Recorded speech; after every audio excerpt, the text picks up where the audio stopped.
Aren't you sweating in a winter hat inside? No, I'm in my basement. It's a little cold. A little chilly. We're A little good? chilly. What's up, everyone? Welcome to the Bronx Pinstripe Show. I was all ready to be very excited for this podcast after that 8th inning that the Yankees had off of Class A. And you know, Scott, this was if people have been listening to us talk about all these postseason games, you'll know I have not been impressed with just the general feeling of all of these games, and it's mainly because of the opponent. But genuinely, this game felt like a classic October high pressure back and forth game. And when Judge hit that home run off of Class A, who's been the most elite closer in the game this season. Although he did have a blip to Detroit. He It's did. not his first in the playoffs. But like, that's as elite as a guy as you're going to run into. Yep. And Judge looked like he was kind of overmatched after those first couple pitches. He lined that ball out to right, and then Stanton followed up with a home run.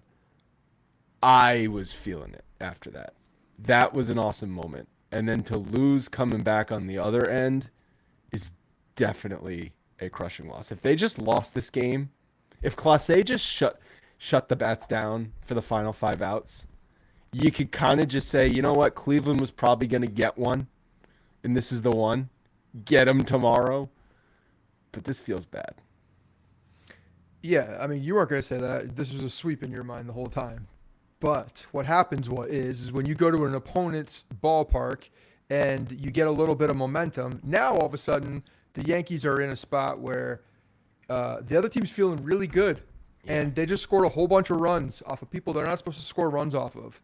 And you can say the same thing for the Yankees, though. You can say the same thing. Yeah, but it doesn't matter. That's what they're supposed to do, right? They had a rookie come out and pinch hit and just hammer a ball. Destroyed. I mean, hammered a ball. I mean, talk about deflating. Holy shit. That was like emotional roller coaster. When Judge hit that home run, because let's start at the end because that's the story right now. When Judge hit that home run, my whole family went ballistic. It was, when he hit it off the bat, I was like, if that thing goes out. I thought it was a line drive to the right fielder. I thought the right fielder was going to catch that thing. At that point. Just pure strength. The fact that he was able to take that ball the opposite way and line it out, it just shows you how strong that man is. But yeah, it kept carrying and going, and then Stanton just walks up like a man and hits that shot too. You get the insurance run. with Glaber sack fly. Glaber, and you're feeling really good going into that last inning. And unfortunately, Weaver just couldn't finish the job. A leadoff error to start the 9th inning, and then you get the double play. Double play. The error, you're like, oh crap, error, here we go. Double play. Okay.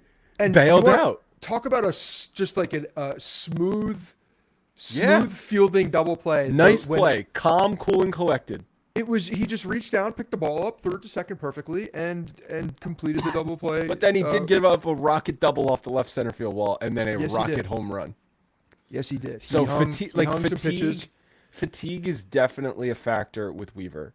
Him and how much his work. I know he didn't pitch yesterday. Everyone was off yesterday, but still, he's throwing more high leverage innings more frequently than he ever has in his life. So that pitch to Noel was a hanging changeup middle, batting practice fastball.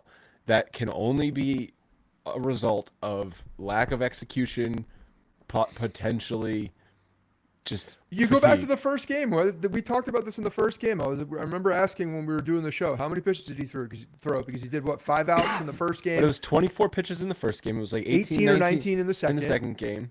Yeah, day off, but then he's coming back in again, trying to get four more outs. Yeah, he's done a lot of multiple up and down. Right. Even if it's not 2 full innings, pitching 4 or 5 outs, you've got to sit and then go back up because he looked good in the 8th inning again. Comes back out for the 9th, but again he comes back out for the 9th. And even before, don't forget about the. I know it didn't mean anything, but he did give up that Ramirez home run as well. So yeah, I mean that one. I know Ramirez hit the home run, but that's a Yankee Stadium home run. No, it was not. He hit that ball hard. That ball was hit hard. That was not a Yankee Stadium home run. He hit that ball hard, and the last 2 times he had been squared up 3 solid times, the double and then the 2 home runs. So yeah, there's some element of something going on with him.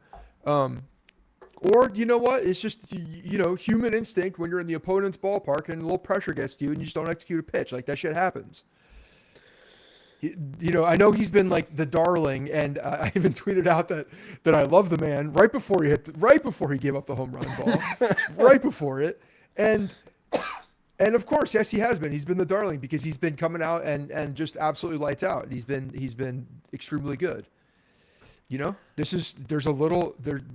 human being that has never closed before, and then the guy who blows all the saves. Finishes it off. Oh, Clay Holmes, yeah. No, Clay Julio Holmes. in our chat said this is for Andrew to finally feel something. I did feel something tonight. It wasn't a good You need to feeling. stop with your fucking narrative. It's getting old. After today, this I team said is this here. is the what do you mean? The Guardians? Yeah, they're as much as they haven't looked good because they've been playing sloppy baseball. That's not the team that got to the. That they're not a sloppy baseball team. The Yankees haven't been playing clean baseball either. I know what but you saw up do until the small things, do them right, get a bunch of base hits, run the bases. That's what this team is. That's what they were in the regular And then all of a season. sudden they pulled out, the hammer a few times today. Well, what you saw wasn't expected. Up until the 8th inning when the Yankees rallied and got those runs, not even a rally, just Judge and Stanton hitting home runs, what you saw, the Yankees' bats were shut down. When they were not gifted opportunities and gifted runs, they didn't score. Right. Definitely. And that's a huge problem.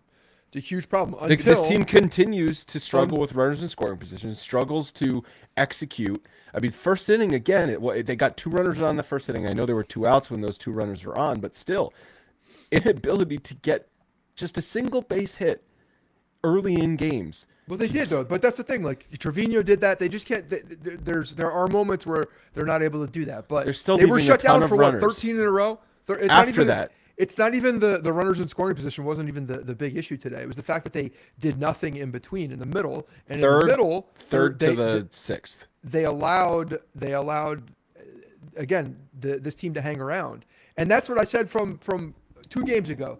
You let this team hang around into the middle innings, and I know this game was weird because of all the dynamic hits that happened at the end. So that threw everything off. Like no one saw that coming. But if this team is around in the middle innings, they have the bullpen to be able to stick around and shut you down. Obviously, Judge changed that today, which I'm so happy that he did that because, they lost the game. There's still an opportunity for them to come back, and it's a big risk tomorrow with Heel. He hasn't pitched in like a month. So the Guardians are in a good spot. But the fact that Judge came through in that massive moment was just huge. I think for him, for the team, for just the feeling of him in the postseason. I think that was just a massive moment. And unfortunately, they couldn't close the game out. Kevin in the chat says Yankees are 3 for 25 with runners in scoring position in the ALCS, straining 23 runners. So, 1 for 8 tonight. 1 for 8 tonight.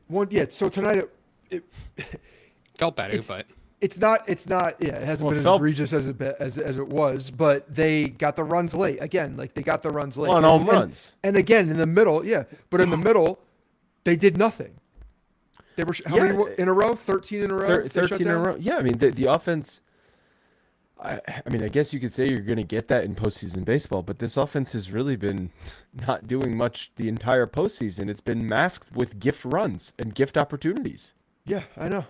And that's something that we've been talking about after every single game because it's a concern. Because if you're not gifted those runs, you actually have to come through in the moments. And while there were moments, again, Trevino, big hit, came through. He hasn't played in such a long time. He got a big hit and then gets picked off first base. The base running rears its ugly head yet and again. Volpe, what was he doing? I know he was safe, but what the hell is he doing? Did he think the ball went to right field? He must have because he looked back.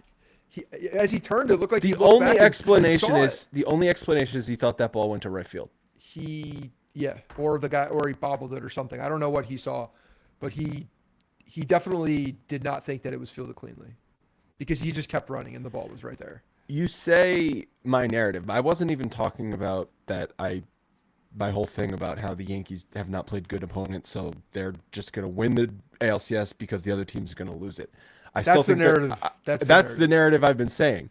What I was saying though tonight, don't you agree? This has been the first game that they've played in this postseason that's really felt like that emotion. Yeah, there was juice tonight. There's no Yeah. doubt about it. Like tonight, The other games have almost felt like bastardized versions of playoff games. Like obviously there's been moments, there's been lead swings in that first game against Kansas City. Then you had that last game against Kansas City with Cole getting that big out at the end to the wall. Like there's been blips, but like this one is one of these classic playoff moments that goes down, that you see highlights of for years to come with Judge and Stanton counter punch by the Guardians. Like this is one of those games that you remember, and now unfortunately for the Yankees, you remember poorly because of how it ended. Yeah, well, and it's also because you had a bunch of lead changes at the end in big moments when the By game was on the line. superstars, home runs by Stanton and Judge. Like those were superstar moments. The superstars on the Cleveland Guardians did not hit home runs. Okay, I said Stanton and Judge. I know, but there were two other home runs that trumped those and ended Fry's- up winning the game. Fry's kind of been a superstar for the Guardians this postseason. He's had some big home runs. Noel, the rookie who just looks like a hoss. That dude comes up looks there. like he's going to win a home run derby at some point in his career. Yeah, if he's ever allowed to enter in the home run derby, he might win one. Don't you not have to be an all-star anymore to do it? You don't. You don't have to be an all-star, but you have to be. Just invite hosses. But yeah, that was. And then I got some questions. I got some questions for Boone too. Unless Rizzo wasn't feeling great, which that's not.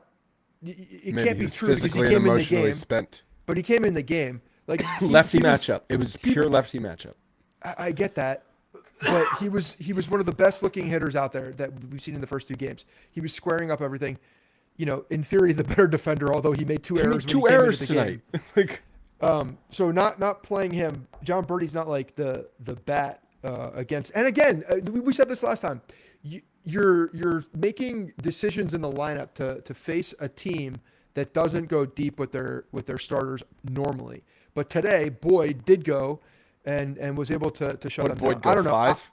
He went 5. I want my best hitters in there, and especially the guy that has looked extremely good since coming back. I don't know why we're not playing him. There were a couple other moments. Tim Meza. Why is Tim Meza pitching in this game? In that moment, I understand that Ian Hamilton got hurt and someone had to come in. But you have all the time to warm up whoever All you the want. time. Bring in Canely. Canely Yeah. was the next guy to come in. And for some reason, Boone, and someone tweeted this after I was bitching about it a little bit, and they're not wrong. And Boone's probably saying this right now into a microphone about, well, I didn't want one of my main guys to warm up too quickly and get injured. Some stupid thing like that where they're bringing in like the sacrificial lamb of Tim Meza in a one-run game. Yeah, in a one-run 2-1. game at that point it was the 6th inning, right? Yeah, so it's like I'm looking. It might have been it was the 5th inning because No, it was the 5th. It was the 6th inning. it was the 6th inning because Hale finished the 5th. Yeah, so I don't even know why he's in that game. Brian says why not he's the last Stroman one over? out of the. He's Yeah, the he's the last one. last one out. He says why not Stroman over Meza? No, it's Canely over Meza. Canely's I going don't want to be the Stroman next. in the game at that point either. No, tell Canely, dude, take all the time you want. You want to throw 50 warm-up pitches, throw 50 warm-up pitches. But you're not going to Tim Meza in a one-run playoff game. That's asinine. If everybody is available out of your bullpen, you throw your best guys in a 2-1 game. It's Yes. a 2-1 game. You Yes. have the New York Yankees with a ridiculous payroll of guys who can hit home runs. Of course, you keep that score at 2, and you just have confidence that your guys are going to come back and win that game. Where Tim was Meza, and I know Tim Jake Meza. Cousins too? Tim Meza only ended up giving up the one run, but Jake Cousins has only pitched once in the playoffs, right? Playoffs. Yeah. Well, once in the playoffs. He's obviously not healthy. Because So he's then why why not is he on the sniffed- roster then? I don't know. If he's but not, he hasn't. if he's not healthy, he's not on Then the why roster. hasn't he sniffed the mound since that one game against Kansas City when he looked terrible, by the way? I don't Because know. at the They end had of the they year had an before he got opportunity to make at a the- decision to at pull the him end- off a roster if they wanted to. I know, but at the end of the year, before he got injured, he was probably the 3rd highest leverage guy. Right? Well, they He were was like up there. splitting like the eighth inning with him and Canely, like depending on the So matchup. Like he I, was like I 7 or think 8. at Yeah. that point he was ahead of Holmes because Holmes had just Oh, he gotten was absolutely ahead Holmes of had us. gotten pulled out of his closer role, and he still blew like 2 more games. So Cousins was probably after Canely in the leverage order, and now he can't sniff the mound. I have to imagine it's because he's not 100%, and they just don't have a better option. They don't have a better option. They're like, oh, I guess if we need an emergency, Jake Cousins at 75% is better than freaking calling up You can't. Will no, no. Warren. This is pure speculation. You Yes, it's cannot. pure speculation. I know, but you can't have someone. It's like it's almost ridiculous speculation because you can't have someone who's not healthy in the postseason roster. You just can't. There's no way. Boone that's is happening. also notorious for just managing by the scoreboard. Meaning, if you're down a run, he's going to manage one way, the same way if you're down 1 run or 10 runs. That's how he manages. He's like, Yeah, well, but no. we're I down think- in the game, so we're going to go to Tim Mesa. But this was different because Ian Hamilton was in the game. Ian Hamilton gets hurt. It's like he knew that Canely was going to come in to do the next inning, so he had to get someone to finish this inning to get to Canely at that point. That's where I think the Boone binder came into play. I think that Canely was getting the next inning. Hamilton had this inning, and if Hamilton had gotten into trouble, maybe Canely was going to get one out of that inning. But because it didn't happen, and Hamilton got hurt, Mesa. I don't know. It doesn't make sense. It doesn't make sense. So it's yes, and Kevin's talking about stealing outs. He's trying to get by. And he's done this all year, all his whole tenure. He's done this type of thing. But that was egregious in a 2-1 game. Like that can't happen. You got to bring in your best guys. And especially in a situation like that. Like you have all the time in the world. They're allowed to warm up for whatever they need Right. to. There was an injury. Did he not know that rule that you have? Of course he knew that rule. He just had in his mind that Canely was going to throw when Canely was going to throw. It's kind of saying what you were saying before, where it manages per the situation. The situation for him. No, it's like he can't adapt. The plan was going to be he Canely. did not adapt. Canely was going to go the next inning. So he's like, Yes. well, Canely's the next inning. I can't bump him up because then how do I fill the other innings? I It's can't like, compute. it's like, I don't know how to do it. Figure that out when you get there. Don't go down another run. That's the whole point. At that point, the only thing you're thinking about is maintain the 1-run deficit. And if you're thinking the best way for me to maintain this deficit at only 1 run, Tim Mesa does not enter your brain. Straight up. Like that's it. Yeah, I'm with you.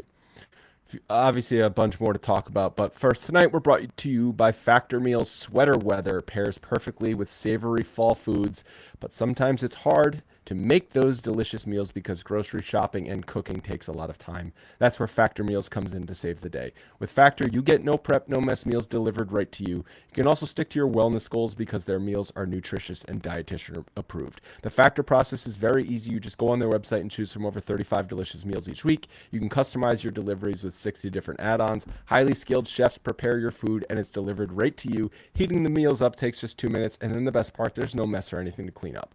All the Factor meals are fresh and never frozen, with options from breakfast all the way to dessert and everything in between. And if you're looking for those fall foods, my personal favorite I've mentioned a million times is the chorizo chili. That is the perfect fall dish. We've got a great offer for you. Head to factormeals.com/Bronx50 and use code Bronx50 to get 50% off your first box plus 20% off your next month. 50% off your first box plus 20% off your next month after that at factormeals.com/Bronx50. We are also brought to you by Babbel. Before you know it, the holidays are going to be here. And with that comes New Year's resolutions that we all make but never stick to. If learning a new language is on your resolutions list this coming year, Babbel can help you achieve it. Babbel gets you talking in another language because their courses are designed by real people for real conversations. Lessons are quick, just 10 minutes long so you don't get overwhelmed with information. The courses are handcrafted by over 200 language experts ready to get you talking your new language in as little as 3 weeks. And if you need more proof that Babbel gets you talking, studies from Yale, Michigan State University, and other other leading universities continue to prove that Babbel works. One study found that using Babbel for 15 hours is the equivalent to a full semester at college. With over 16 million subscriptions sold, Babbel's 14 award-winning language courses are backed by a 20-day money-back guarantee, so there's no pressure if you want to try it out. Special deal for our listeners. You can get 60% off your Babbel subscription at babbel.com/Bronx.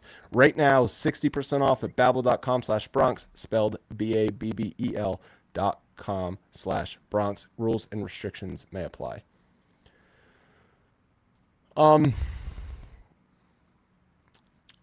Do you, I mean, is a part of this just like, the bullpen was probably going to blow one eventually? Like, the bullpen had been elite this postseason, not a blip on the radar. They gave up no earned runs. The only runs they gave up were inherited runners, and I believe one time in the first game against Kansas City, they gave up an unearned run because of Volpe's error. So this bullpen had been freaking unbelievable. I think when every single night you go 4 innings with your starter, into the fifth inning, you're bound to get bit eventually. You're bound to get bit, because you have to be perfect for the rest of those 4 to 5 innings, and that happened with Cleveland.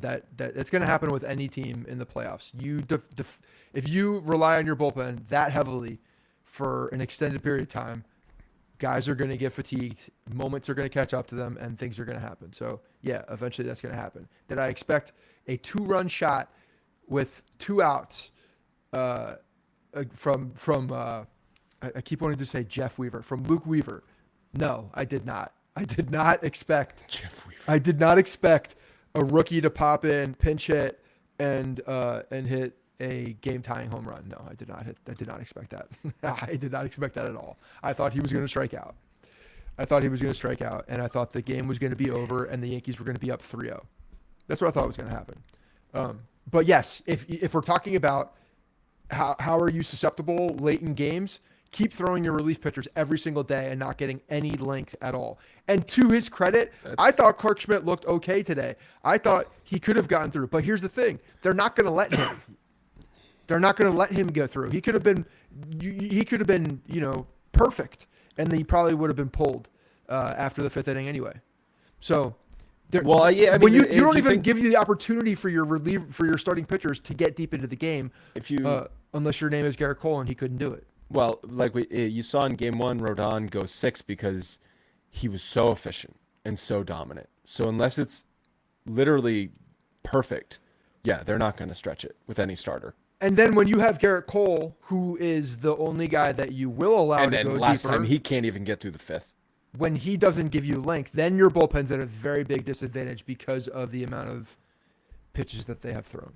So, yeah. It's a tough one. But, yeah, give the flowers to the Guardians for not rolling over, Gritty says. Yeah, for sure. They came out and they stayed with it, and they got guys on base, and they took advantage of their opportunities. No doubt about it. That was a ridiculous game for them because they were dead. Especially after that double play in the 9th inning. They get the leadoff guy on by the error, and then they get the double play. I mean, that is such a rollover moment, and they didn't. 100%. They had an opportunity to fall on the sword at that point, and they did. Especially because their closer, who gave up the home run in the ALDS, but their closer, like they'd been begging to get the ball to Clase with a lead, and then that didn't even work out for them. So as much as we're sitting here being like, Yankees are in a tough spot, all the momentum's back with the Guardians. It is, but at the same time, the Guardians bullpen, which was supposedly untouchable, has not been untouchable. No, what's his name? The guy who came in first. Gaddis? No. Cade Smith. Cade Smith is filthy. Yeah, he's their best reliever. They're all filthy. No, but he's shut the Yankees out. He had the fastest inning. He just dominated the Yankees. 10 when he pitches, walked into 10 that game. strikes. Yeah, He didn't throw a ball. Didn't the Yankees score off of him in Game 2? I don't think they scored off of him. They did not score off of him. They scored off of Gaddis. The home run was hit off of Gaddis, but they did not score off of. Okay, fine. So if Cade Smith can pitch, 3 innings tomorrow, then they'll be fine. No, but you're also not going to expect those guys to get hit every single time. They are very hit good. every single time, but you have to be fair and say the same problem that the Yankees are seeing with the bullpen, where you ask to get the talent so many on the other innings. side is significantly better. But my point is, we've seen the Guardians bullpen, somebody gives up runs. Tonight it was Class A. Somebody gives up runs because they're pitching so much. When they're also relied on, they came in the second Class A hasn't inning. thrown since the Detroit series, though, so that wasn't part of the problem. My whole point is that even though the Guardians won this game, it's not like they just won it where they had a complete game shutout and everyone's rested. Like they needed to spend resources. Now, obviously, it's worth it. They won the game. All I'm saying is, if you're the Yankees, you can at least take something to the next day where it's like, we got to Class A, which didn't seem possible. We've gotten to Gaddis in the previous game, which didn't seem possible. Okay, so it's like they haven't been able to score off of this bullpen, which everyone was saying you can't do, and they've done it 2 games in a row For sure. That they've and it's gonna come. I think it's gonna come down. 3 of the yeah, horsemen have been hit. Yeah, there's been 1 horseman that's been really good. So, Luis Hill hasn't pitched. Logan? Can you literally look up when the last time Luis Hill pitched versus Gavin Williams? Gavin Williams, the Yankees faced him back in August. He pitched 4 1/3 innings, 4 hits, 3 runs. He gave up a home run to Aaron Judge. He walked 4. The Yankees, it's going to come down to, they're going to have to out-hit the Guardians, especially in Game 4, but probably in Game 5 as well. The Yankees are going to have to start hitting. If they don't start hitting, meaning they don't start cashing in on the opportunities that they have, then this is going to go back to New York, and you're going to have to just try and scrape wins at Yankee Stadium. Because they had opportunities again early in this game. Trevino came through with the single, but they had the opportunity in the first inning as well. They've had opportunities every single playoff game in the first inning. Just get a base hit, and it's a completely different ball game. It takes the tension out of everything if you score a couple of first inning runs, which they've had opportunities to do. So this is going to come down to, in Game 4, can the Yankees hit, and can they cash in on their opportunities? And Gavin Williams is not good. The Yankees should absolutely rip him apart tomorrow. They should. He's not going to be. I got to assume he's going to have an extremely short leash. Like, he legitimately could pitch 1 inning and that's it. Yeah. Which again, they're fighting with the way that their pitching staff is and the way that he's managing. It's like they're going game to game, throwing as much the kitchen sink at you if they need to, and then they'll figure it out the next time. That's just what's happening. But the Yankees, they need to hit, and they need to hit early, and they need to hit often, and they need to take advantage of opportunities. And you know what? They need to hit the ball to the goddamn ballpark too. Well, they did that tonight. They finally did that. They finally did that, and that's when they scored runs. Right. Last time Luis Hill pitched September 28th, so I don't know. What is September 28th against Pittsburgh, right? That was it was a rainy game. Rainy, bad start, 5 2/3, 6 hits, 6 runs. For what it's worth, he also faced Cleveland in that same series that you were just referring to in August. That was the game that he ended up leaving with the injury. He went 3 innings, 3 hits, 3 runs, 6 walks, 3 strikeouts. That's what worries me. It was like 100 pitches in 3 innings. 76. This is what worries me the most tomorrow is that this is a patient team. This is a team that we coming into this didn't strike out a lot, and I know that Rodon kind of changed that a little bit and was able to get swing and miss from these guys. But Luis Hill needs to be in the strike zone early in the count. And if he's not leading, if he's not going 0-1 or 1-1 and just like getting in there and making sure that he's throwing strikes, if he starts falling behind, it's going to be a long day for him, a short day for him, a long day for the Yankees. Because it's going to be a problem. If he can't throw strikes, it's going to be a problem. They're not going to stretch the zone. They're not going to. If you see him have to grind through the order the first time, even if he doesn't give up runs, he's probably not going to get to go through the order a second time, and they're probably going to go to Stroman. I don't know about that because Luis Hill, if he is untouched, if he gets through even with some a little bit of pitch count, he's the type of guy that, again, if like he gets ahead in the count, no matter what, like that fastball is dynamic enough that he can be fine. But if he has control issues, then it's a problem. That's what I mean by grind through. If he's walked 2 or 3 guys. If he's walking people, it's gonna be he's not gonna be in the game for because like how many times did we see this season him have 1 or 2 base runners every inning but not get beat because he doesn't give up a ton of hits like that. So that's what I'm saying is if he's given up a lot of base runners because he's wild first time through the order, I could see them not even messing with it second time through the order and just going to Stroman. Now that should scare you as well because Stroman can't miss bats, but he's the only guy that can give them length. The thing with Heel is like if you get through the first round of the lineup, the second time through, it's not like you're getting really a major just the advantage first of inning. that. It's really just the first inning with Hill. He can settle in and again like his walks come in at moments where it's not consistent. Like he doesn't. You're giving up hits. Other people are giving up hits. He's giving up walks. Like the thing is, he could strike out. If he's clean through one time through, he should absolutely get the second time through and then be on a shorter leash. But he should absolutely get the second time through because he could mow them all down. Yeah, he could strike out 10 through 5 innings, or he could walk 5 through an inning and a third tomorrow. It's anything in between those. But that's the thing. If he walks 4 in an inning and a third, he could then mow people down right after If that he as well. walks He's 4 that in an type of inning and a guy. third, he's not getting past that next batter. They're not going to let him. They're going to have a very short leash with him. It depends on how and where the walks come. But yes, it does because he does that. He works around the walks with strikeouts. If he's able to do that. But the problem is I'm not even as concerned about just the walks in general, but just his control period because they're not going to swing. And he's not going to get those opportunities. And then he's going to have to go over the plate with some of his secondary stuff if he can't control the fastball. Because if he's wild, that means he can't control the fastball. And if he's not jumping out with strike one with the fastball, he's relying on his secondary stuff. And I think they're going to pounce on that. It's going to be a problem. So he needs to come out and fastball needs to be over the plate. So how many did Weaver throw tonight? Because I got him. It doesn't matter. He doesn't. He's not. I say he's not 20 tomorrow. he's, as I was going to say, he's not. It's only 20 pitches, but he's probably not pitching game 4, right? And I mean, I don't know. Let me get you guys' take on this.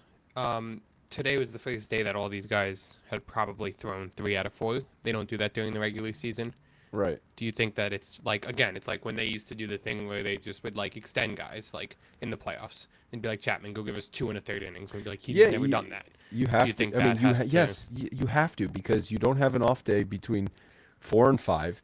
And if you lose game 4, I know Weaver might not be available, but like you can't just be like, we're going to get him in game 5 because then if you're 2-2 in the series, that's really dangerous. So you got to, unless you're getting crushed tomorrow night after 2 innings, you kind of got to just still throw the kitchen sink at it.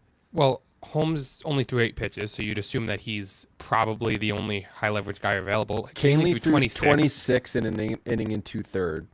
Probably not available. No, see, I would say Canley's probably available, but the only reason Weaver's not is because he blew the save and how it ended, and they're probably just going to give him a breather. But I would say Canley's available. And who knows? I mean, Ian Hamilton, obviously, he came out with an injury, so he might be pulled off the roster. Can they replace him immediately? Yes. They can. They'll lose him, though, for the rest of the playoffs. Right. If you can replace a guy on the roster, but yeah, exactly. Well, I don't know who you're replacing him with. A warm body. That doesn't have the name Leiter, but Right. I'm afraid that the warm body gets in the game because that's what happened today Amazing. in a 1-run game. Yeah. But we'll see, man. There's a lot of pressure on Luis Gil tomorrow. I think there's pressure on the Yankees offense. I think there is the pressure is squarely on the Yankees offense to now carry this team. Okay, it's been the pitching and the bullpen carrying this team in the playoffs so far. Offense, you have 10 times the talent in your lineup than the Guardians. Go out, hit them. Until the offense scores runs, all of the pressure is on Luis Gil because he would be not pitching with a lead, and if he's not pitching with a lead, he needs to be around the strike zone. Let's also acknowledge, I mean, Torres has been fantastic this postseason. Soto was on base once tonight.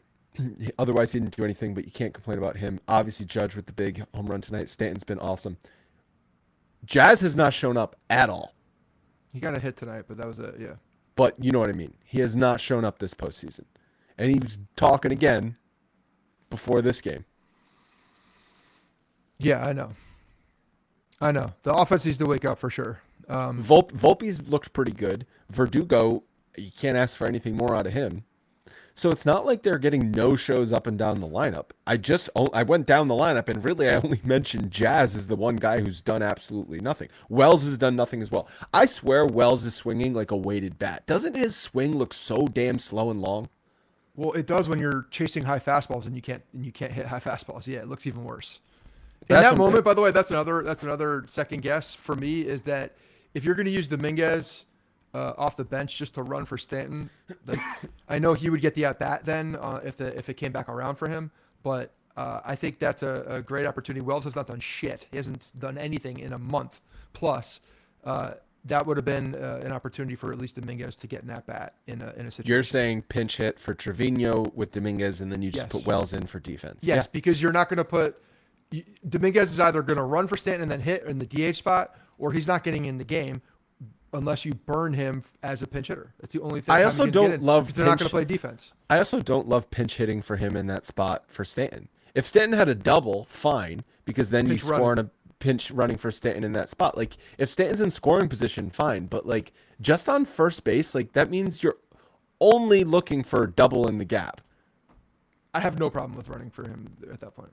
You need, if something happens, it's late in the game. You need that person to be able to run. I don't know. Because if a double had been in the gap and they didn't run for him and he was stuck on third, I guess. Killing Boone. Yeah, I guess, but like You have to run for him. Of course, you run for him in that moment, because then at least you have some type of hope with Dominguez at the plate still. Yeah, All but tomorrow's a big. But I mean, that's the whole tomorrow's a big point. one. You have the expanded bench exactly for situations where you don't need to just do 1-for-1 pinch hitting substitutions. You can burn a player. Yeah, but he's there for that exact reason. No, I know. So I'm saying The I'm only reason he's agreeing. there is to hit. I'm agreeing with you, because then you Yeah. could have, and then you're like, well, who would have pinch run for Stanton in the extra innings? Oswaldo Cabrera. Sure. Right. Give me a quick history lesson, guys. Apparently, the Yankees in 2009 went up 2-0 and then blew the game in extra innings. Game 3 In Anaheim? in Anaheim. I looked it up. They were losing in the 8th. Posada hit a home run to tie it, and then they lost in the 11th. And then they came out. I with don't. 110 I the next honestly, day. I honestly don't remember that. I know A-Rod came out the next day and hit like a huge throw and home run. Do you know why you don't remember it? Because it was at 1 o'clock in the afternoon. Well, I know they won game 2 in extra innings against Anaheim. I didn't realize they lost game. 1 o'clock. I didn't realize they lost game 3 in extra innings. Yeah, 5. But if honestly, if we're innings. comparing, I don't know that we can compare this team. That team was full of champions. What do you mean? This I'm team not isn't? comparing any team to the team we have right now. It's impossible to do that. It's unfair to do that. It means nothing. I don't remember that either. I was drunk. So yes, Logan. They could absolutely come back and just mop the floor with Cleveland tomorrow. If they win Absolutely. 10-1 tomorrow, that would be good. Oh, somebody in the chat just said 2017 ALDS. That would be game 2. Guardians walked it off. They came back. I remember home that run. game. That I game. remember. That That's game. 17. I remember Do you that, yeah. do you remember what happened in that game too? Remember Chad Lindor Green? hit the knob of the bat. Yeah, and Girardi Chad did Green. not. Girardi did not challenge it. That lost him his job because he didn't listen to Sanchez. No, I his don't job think- was already gone. His job was already gone. But I remember yes, doing a but- podcast the next day saying you have to fire Joe Girardi because he didn't challenge the play. Yeah, and then 2022, Clark Schmidt came in to try and bail Clay Holmes out, I think. He came in to try to get the save in Cleveland. They ended up winning the next day. Cole came out and shoved. Game 4.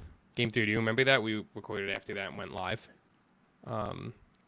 They were winning. Judge hit a home run early in that Garrett Cole ain't showing up tomorrow. game. Yeah. Luis Showing Gil up the showing up next day, then. tomorrow, who played Garrett Cole really, really well early in the year. So he needs to do it again. and not the Cole that we just saw, but the Cole from Houston. Listen, frankly. I'm not gonna pretend. I'm not gonna sit here and pretend like that this is not a big loss. It's a very big loss. I'm squarely putting the responsibility tomorrow on the offense. I need to see the offense show up because this team has too much offensive talent to just continue to not show up in the postseason. Yeah, I agree. And they gotta come out with some fire, man. Like this one's really. I know that Cleveland has the momentum right now just because they did come back, but the Yankees almost stole this game in a big way. That's what I'm saying. And you could look back at that with a little bit of chip on your shoulder, like this was our game to steal, and we need to go out there and whoop some ass right now. And So just like get fired up from this thing. It's gonna fire up both teams, no doubt. Here's another little history lesson, and I've talked about this on podcasts before. The 2000 World Series, the Yankees lost.